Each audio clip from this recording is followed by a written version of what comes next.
services for assistance.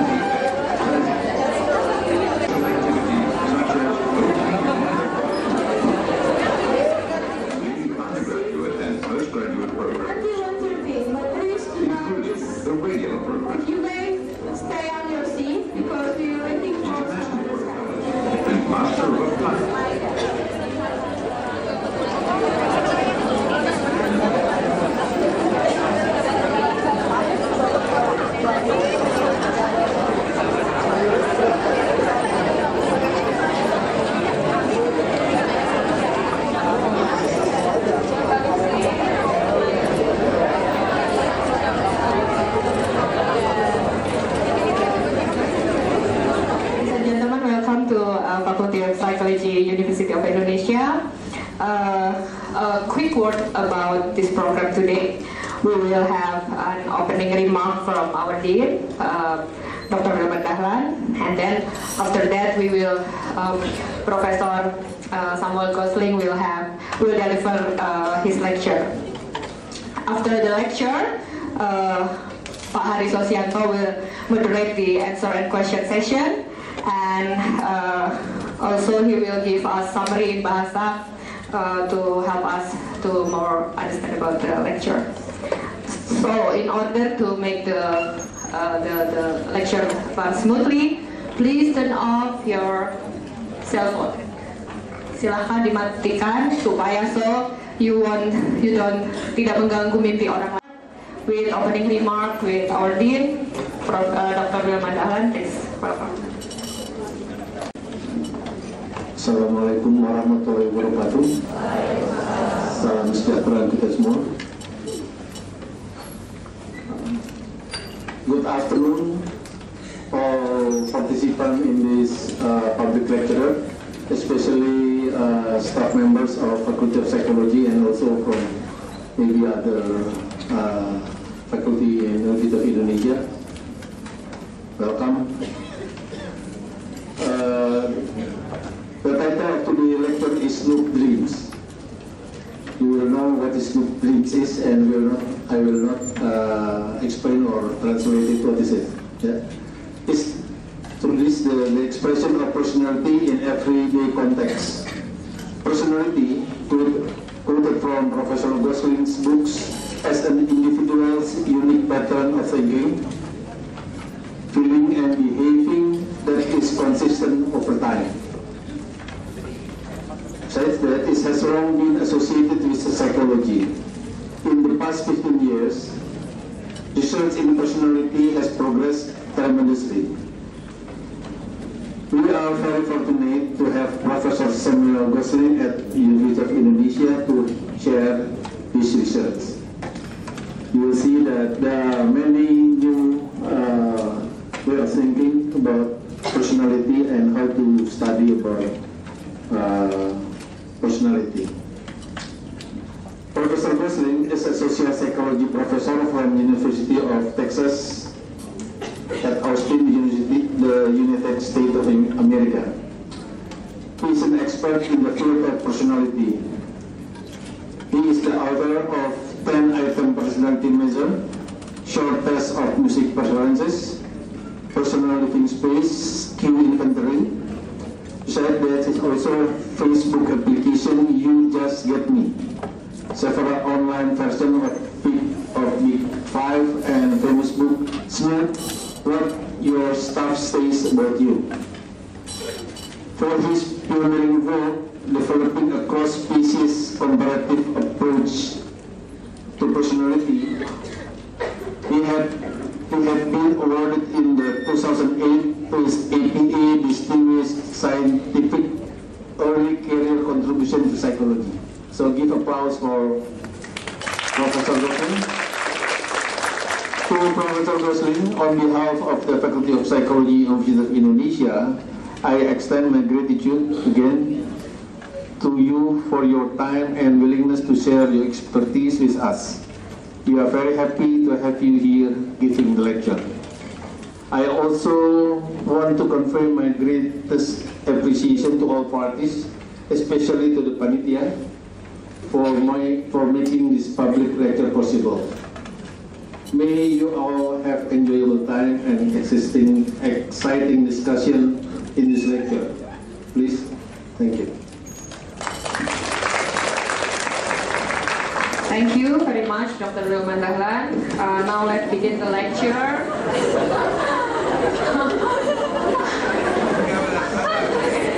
Please join us. Join me welcoming Professor Samuel Gosling, one and only. Okay, can I go without the microphone or with the microphone? All right. I guess I have two things to hold now. It's going to be confusing for me because my brain works slowly. All right, I need to see what's coming up. Okay, so thank you so much for that great introduction, and thank you so much for inviting me here to talk to you guys and share with you some of the work we have done looking at how people express their personalities in everyday life. And as you see, we're going to look at how people express their personality deliberately, the things they want to tell people by their intention, and also the way people express themselves without knowing it, inadvertently. And we'll be looking at a number of different contexts. Of course, there are many ways in which we express our personality, but I'll just be touching on a few. Before I start, I want to make sure I acknowledge much of my collaborators in this research. So the work I have done here is in collaboration with these other scientists, much of them, many of them my former students. And I just want to be very clear that often when, even if I don't mention them by name, they are behind a lot of the work and ideas that I'm going to talk about today. Okay, well, let's start out by looking at somebody's space, somebody's living space. So if you, here is a corner of one of the rooms that we studied in one of our early experiments. And here, if you look at this office, this is a real office. One of the ways you often see these identity claims is, for example, here you see all of these are certificates and awards and evidence of all the things the occupant has accomplished, which are put up on the wall. Why do we think they're identity claims? Because they're behind the occupant. They're not there for the occupant to see. The occupant is facing forwards. The occupant is facing away from that wall. The occupant's not looking at them, and so the occupant sits in there, and other people come into that space, and they see the occupant with all of these awards behind them. Look at all the things that I've done, all the awards I've got, how clever I am, all of my qualifications, all of those things. Again, it's just a statement. Look what I have done. Again, it doesn't mean it's disingenuous. In other spaces too, in our personal spaces. So this was one of the doors on one of the dormitory rooms that we studied. Here you have people making statements. Doors are very good places to look at statements people make, because there you know who lives there. It's this person is in this room.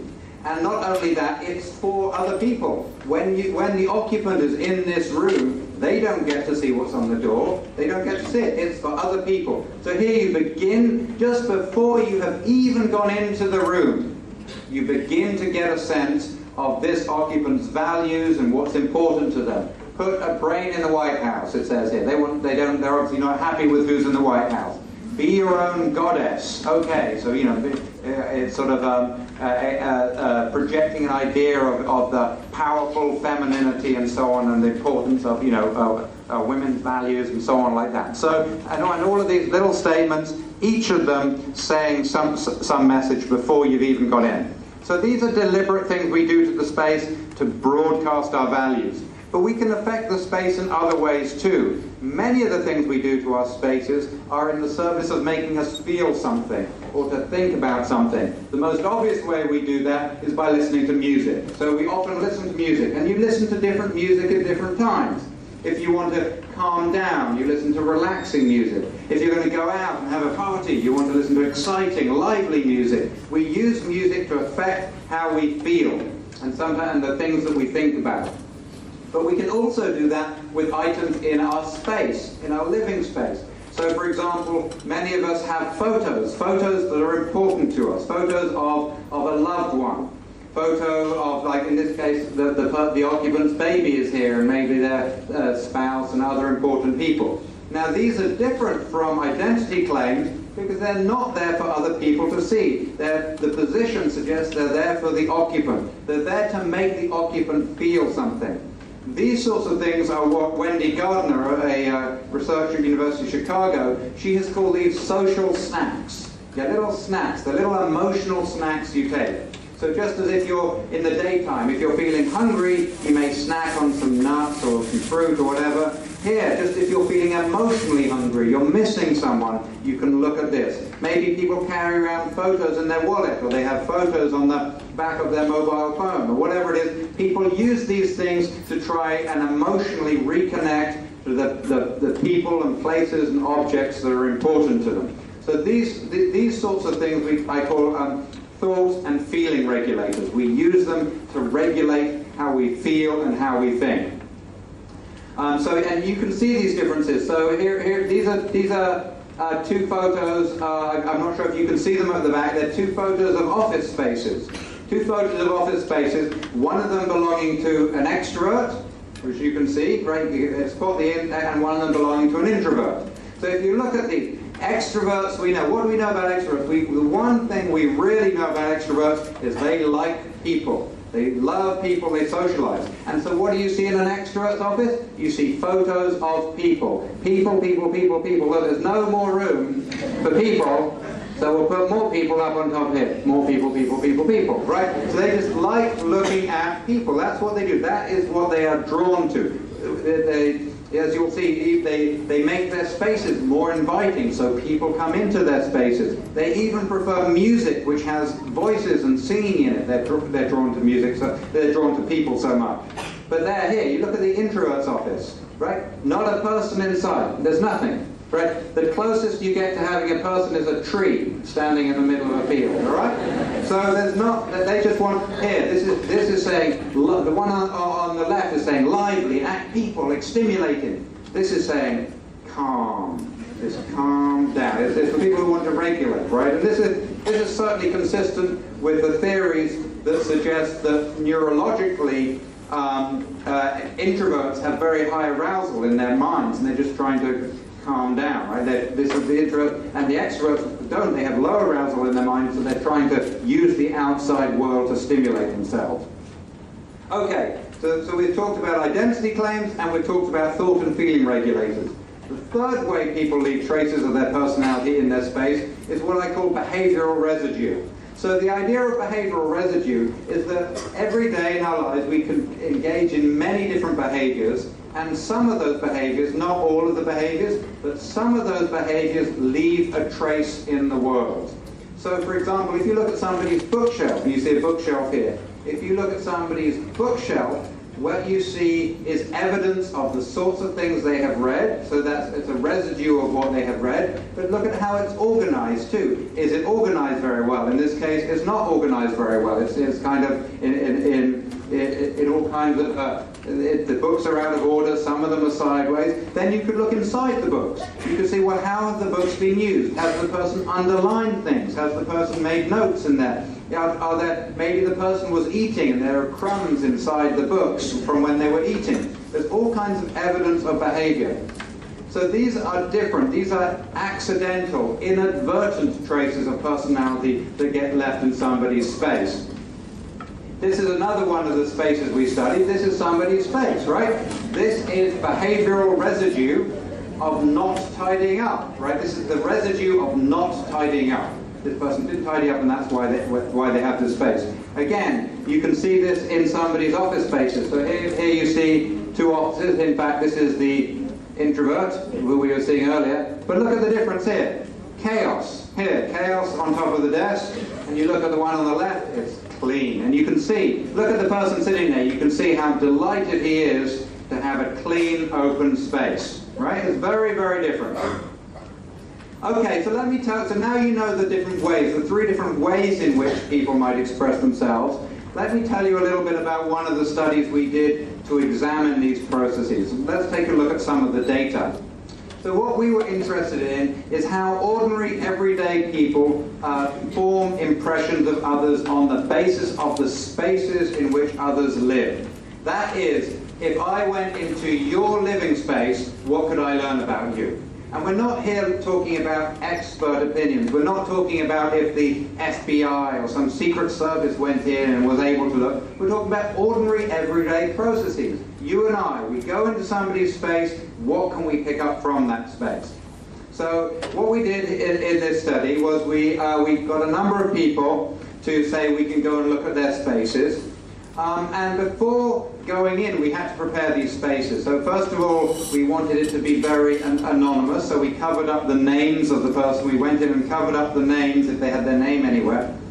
Another question we had is, what were we going to do with people's photographs of themselves? We know from prior research and some of the research that we have done in our lab, we know that people form impressions of others just on the basis of a photograph. If people look at a photograph of you, they certainly form impressions, and some of those impressions are going to be quite accurate, just from a photograph. So our first impulse was saying, well, when the person has photos of themselves, we should just remove them. But then we reasoned, well, hold on a moment, we don't want to take those out, because it's very relevant. The photos that you choose to have of you in your space are relevant, right? Each of you has access to many photos of you. There are many photos of you. But anyway, maybe people don't display. Who here has a photo of them in their space? Raise your hand if you have a photo of you somewhere in your living space. All right, very good. Okay, very good.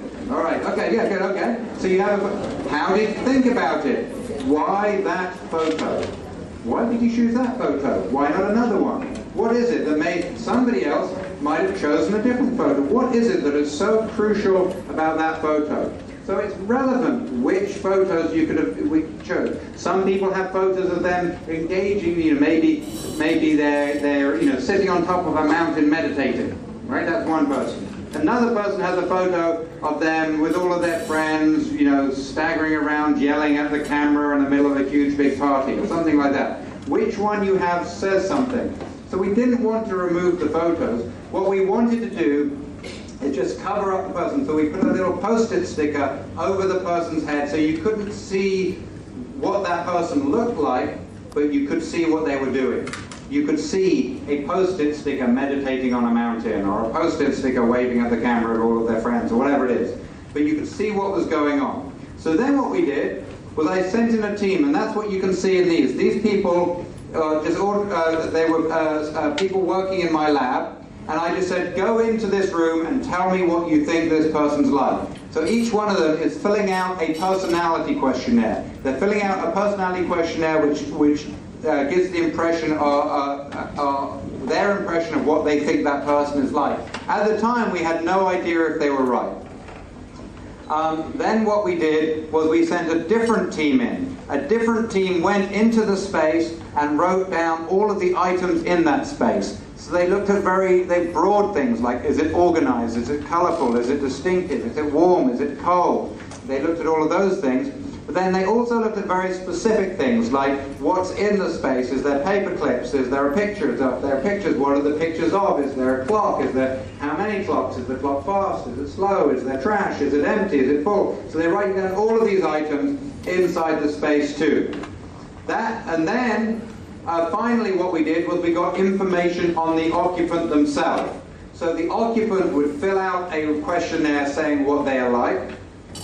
The trouble is that's not enough information, right? We all know people who are deluded about themselves, right? We know people who think they're one way, but they're wrong. They're just wrong. They think they're very introverted, but really they're extroverted, or whatever it is. So what we did was we combined the self-reports by the occupants themselves with reports by two other people who knew that person well. Two of their friends who knew them really well, they also provided reports, and we combined those things. So those are the three sources of data we had. Now, what were the judgments people were making? What were the judgments people were making? The data I'm going to talk about today, we collected a lot of other data, but the data I'm going to talk about today were collected in terms of the Big Five model, or the ocean model of personality. Just raise your hand if you know about the ocean model or the Big Five model, just so I know. Okay, so Some people do, some people don't. So what I'm going to do is I'm just going to spend a little bit of time explaining these different dimensions, because all the data are collected in these terms, just so you understand them. So who here has heard of the Myers-Briggs or the MBTI? Raise your hand if you've heard of that. All right, not many people. Okay, that's fine, because I'm not going to talk about that. All right, so the Big Five model of personality. This is now the most widely used and the most scientifically validated system for understanding personality traits. And by personality traits, I mean regularities in the way people think, feel, and behave.